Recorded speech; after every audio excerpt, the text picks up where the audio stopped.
Well, hello everyone and welcome to your Wednesday's edition of Reptile News. Now first things first, things are changing. If you're not aware or not paying attention, it's not necessarily changing with this video necessarily, but more with the website. And the news articles are not going to be posted there anymore. There's going to be the videos posted there obviously, because we're going to be talking about all the news in the videos. And furthermore, to make the site more enjoyable, it's going to have other video related stuff on there as far as it pertains to reptiles anyway. So you can still go there and check that out. Now this first clip is for anybody who's ever experienced the blue screen.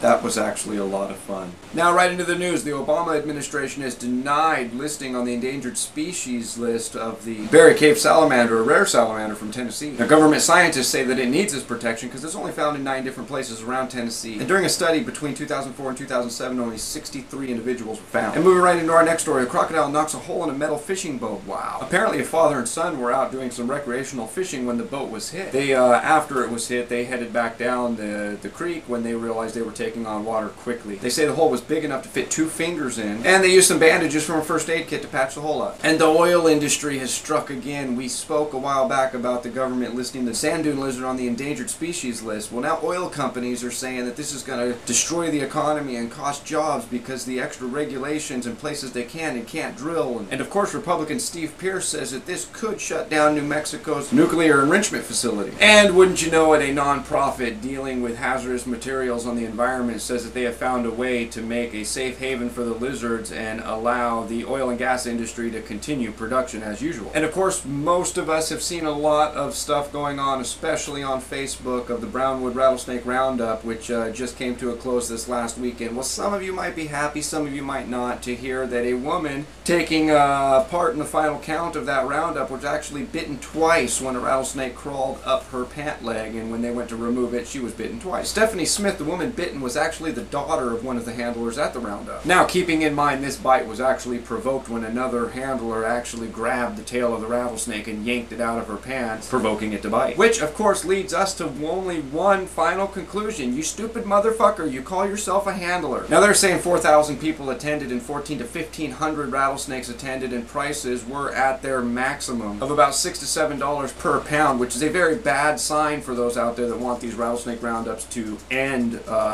promptly, because the attendance and the prices being at such a high, it's just going to drive the market. And now let's move on to our next story out of Brooklyn, where a tortoise apparently knocked its enclosure over, knocking the light onto some art supplies, including paint thinner and paint, erupting a large inferno that destroyed the family's apartment building. Now, a firefighter and 3 police officers were injured. I guess it was smoke inhalation in this incident, but charges are not being filed against the family or the tortoise. Unfortunately, a water turtle died in the fire. And Indonesian police are apparently looking into what happened to 3 baby Komodo dragons which came up missing from a zoo. Now they say obviously the caretakers of those dragons will know whether they were stolen or just got out or taken out by predators or whatever, and they're currently questioning them. The zoo currently has 60 other Komodo dragons, and they've been breeding them since 2009. Now I have to warn everybody before you go and read this story, if you go and read this story, that it's done by Fox. I warned you. So they got to talk about the human attacks on Komodo dragons. Kind of a strange event at the National Zoo in Washington, D.C., where it sent an employee to the hospital, actually. Apparently they were moving a 3-foot-long cottonmouth. The cottonmouth turned around and bit itself and squirted a mixture of urine and venom into the employee's eye.